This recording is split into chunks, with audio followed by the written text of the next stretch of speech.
Hey everybody, Rob here. It's time for another story from the ProRevenge archives. Coworker thinks he knows better than me, but forgets policy. Let's jump right in. Thank you for subscribing, and if you haven't yet, hit that subscribe button for more daily Reddit stories. Backstory: I worked for a large private training company who also owned 3 other small sister companies. This meant that while the 3 sister companies still traded as themselves, they were owned and operated higher up by my company and would eventually become a part of our company as they were disintegrated.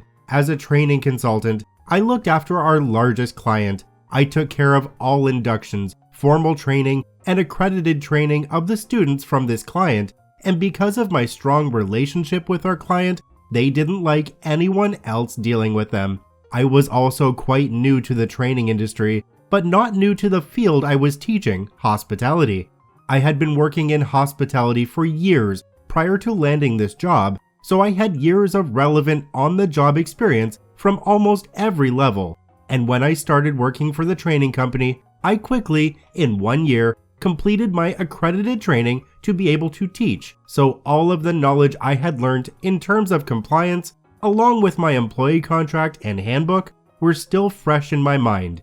This will be relevant later. Because the client I looked after served alcohol, all of the staff working for them needed to have their certificate to be able to serve alcohol in the restaurant. While our company itself weren't accredited to be able to provide this qualification, one of our sister companies was. I had 22 students needing to either complete or update their qual, and as mine was due to expire soon, my manager wanted me to attend the session also.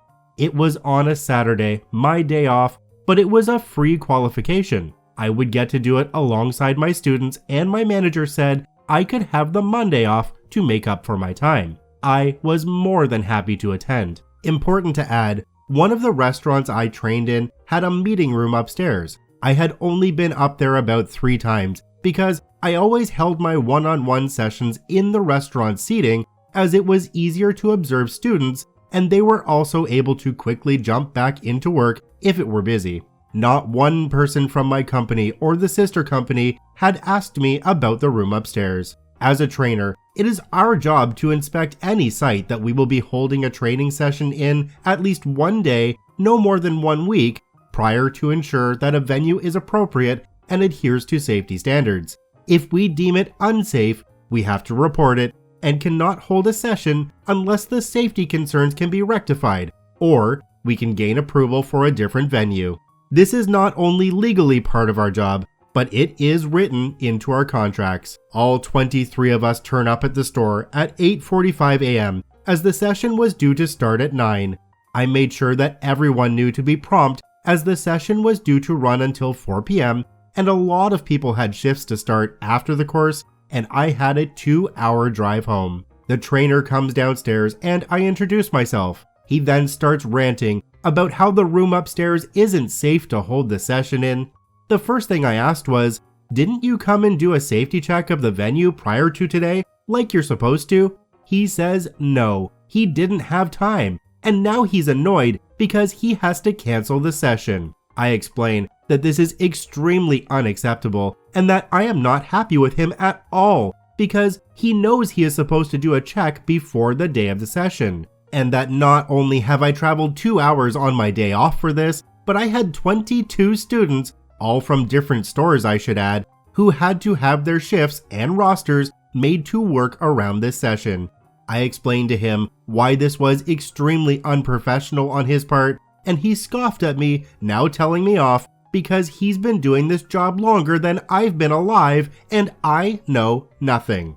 I decided to do a check of the room before calling my manager to explain all of this to her, while the trainer was copping an earful from the restaurant manager. After completing my safety check, I also deemed the room to be unsafe to hold a session. I came downstairs and spoke to the RM and gave him my reports on the hazards and what needed to be fixed before any of my students, meaning his entire staff, could be in that room.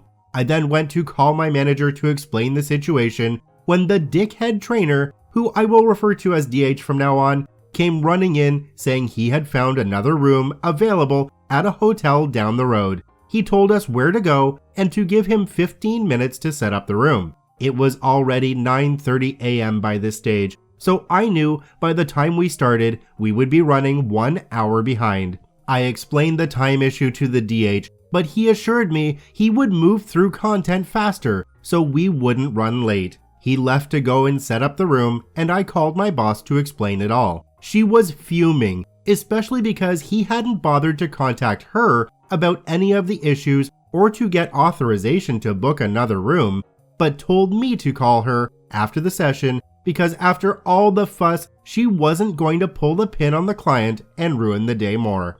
The session started at 10:15 a.m. and it was horrible. The DH was so out of touch, I couldn't believe he had been doing this job for so long. He took so long to talk about anything, refused to take questions, tried to relate personal stories to the content that made no sense. On 3 separate occasions, told the room he was smarter than we'll ever be and that we might think we know more than him, but we don't. He told a 30-minute story about a car accident his daughter had 2 years ago and rambled for so damn long that by the lunch break at 12:30, we had gotten through 4 pages of content out of 230. My students were freaking out about the timing and were clearly frustrated by the DH. I was so frustrated myself and embarrassed that this guy was representing my company. I went back to the room early to ask him to move along faster with the content so we could get to the test on time. He told me the test would take an hour,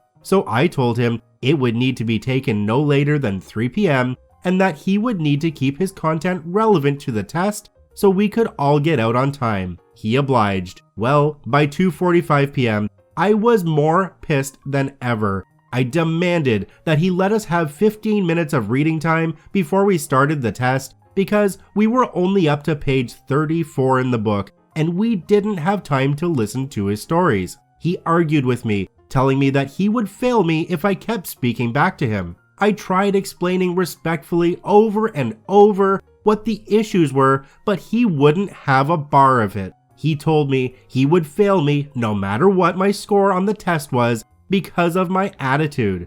I walked out and my students sat in silence. I called my boss, explained everything to her, and she told me to put him on the phone immediately. I walked back in, gave him the phone, and tried to calm my students while he went outside on the phone. He came back in 5 minutes later and told us it was time to take the test. I don't know what was said on the phone. Most of us that were just doing a refresher answered very quickly. The rest took a little longer, but everyone was done within 40 minutes. When it was time to hand them in, all of the students started panicking that they wouldn't pass because DH was a jerk. He wanted them to hand him their tests while he graded it in front of them. This was not allowed. After too many people had the same concerns, I told DH that I wanted him to mark the test now while we waited, and I collected everyone's papers and put them in a pile for him to mark. Because he wasn't familiar with anyone's names, he now couldn't be biased when marking. When the day was over, everyone left feeling pretty flat and disappointed in how the day had gone. I was so embarrassed for my company, and to be honest, I was fuming at this ignorant idiot. I told my students I would handle it and to enjoy their weekends. I knew DH had violated a lot of policies, but one thing stuck in my mind. He didn't get approval for the room hire, and I knew what that meant, and I had been holding on to that information the whole day. I didn't remind him of the policy because he was a dick, and from the moment he booked the room, I thought to myself, I might not be able to fire him or reprimand him personally, but I can sure make sure he pays. Literally. I got in my car and called my boss. I explained everything to her, and she requested I send her a detailed email when I get home. I got home, wrote the email in great detail with references to policies in our contracts and handbook that had been violated and sent it off. I come in on Monday and have a meeting with my training manager, state manager, and the GM of our company was conferenced in, as was the state manager for the client.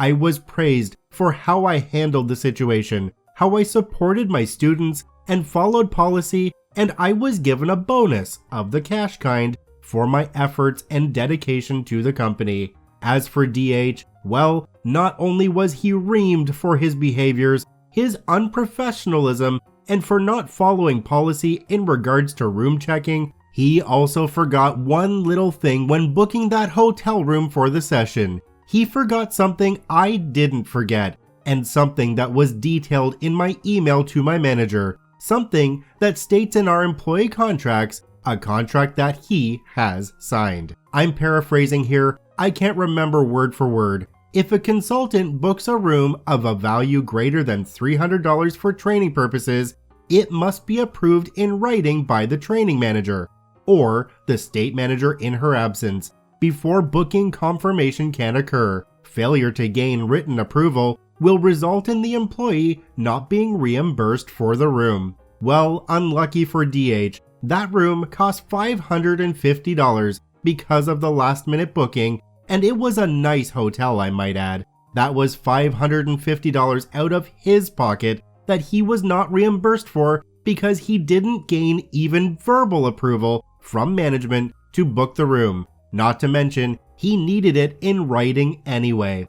Our client also requested that DH never be allowed to be involved with their business again. Because DH had done so many things wrong both ethically and professionally, like refusing me a grade even if I passed in front of 22 witnesses, trying to grade tests in front of the student who completed it, not completing a safety check prior to the session, booking a room without approval, and the terrible student and client feedback, he was also let go from the company. So after a terrible day, DH not only no longer had a job, but was $550 out of pocket. Goes to show that just because you've been doing a job longer than someone doesn't mean you're doing it right. I've been a manager in a few places now, and each one of them it's just been general knowledge that if you need to spend over a certain amount of money, you need to have approval, and there's no way around that. If you can't get the approval, you just don't do it. Apparently, DH didn't learn that lesson. I want to thank OP for posting their story to the ProRevenge subreddit. You can visit them at the links in the description below. Please go there and give them an upvote. Once again, this is Rob from Karma Comment Chameleon saying thanks for watching. If you enjoyed the video, please hit that subscribe button, drop a like, and share it with your friends, and we'll see you in the next one.